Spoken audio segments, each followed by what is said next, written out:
Hey friends, today I'm going to start you on the basics on how to make a knotted rosary. I have a sample of a purple knotted rosary here, and today we'll be working with a number 18 cord. This is what we use for the ministry. Just to show you the difference, here is the difference in the thickness between a number 18 and a number 36. The number 36 is easier to work with, but the number 18 is what we're using for the ministry right now. This here is a sample cord. A sample cord should be about 5 feet long. This is just in order to practice the knots. This is not enough cord to make a rosary. What I like to do is tape the ends and work with my fingers. If you do want to buy a rosary tool, they sell these types of tools online.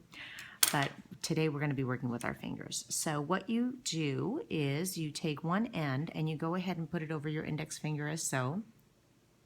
And you will go ahead and make an X on the tip of your finger. And then you'll go around 2 more times, making sure to keep these lines in a row. Put your middle finger in the back, and then you'll feed the other end through, palm outward. And go ahead and pull that all the way through, like such. And I like to give it a little roll from the back to the front like that. And then when you take it off your finger, you want to be very careful that these lines do not crisscross each other when you tighten your knot. Now, when you make your next knot, you'll see with the rosary here that the Hail Mary knots are pretty close together. So you don't want to start your knot too far out. You want to keep it close by. You're going to go ahead and use the same procedure. So an X at the tip of your finger, 2 more times, keeping them in alignment, middle finger in the back. Take your far end and feed it through like so. That's going to come all the way through. And again, the little roll from the back to the front. Now, when you take it off of your finger, if you don't pull on any strings, it's not going to move. What you want to do is make sure to pull on the right, not on the left. If you pull on the left, the knot's going that way, and that's not what you want.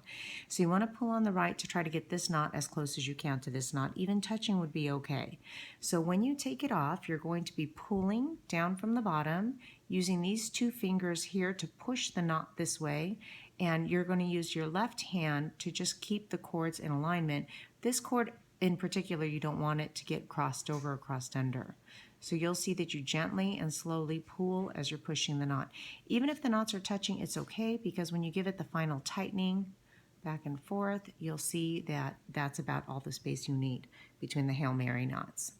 So again, it's X at the tip of the finger, 2 more times around.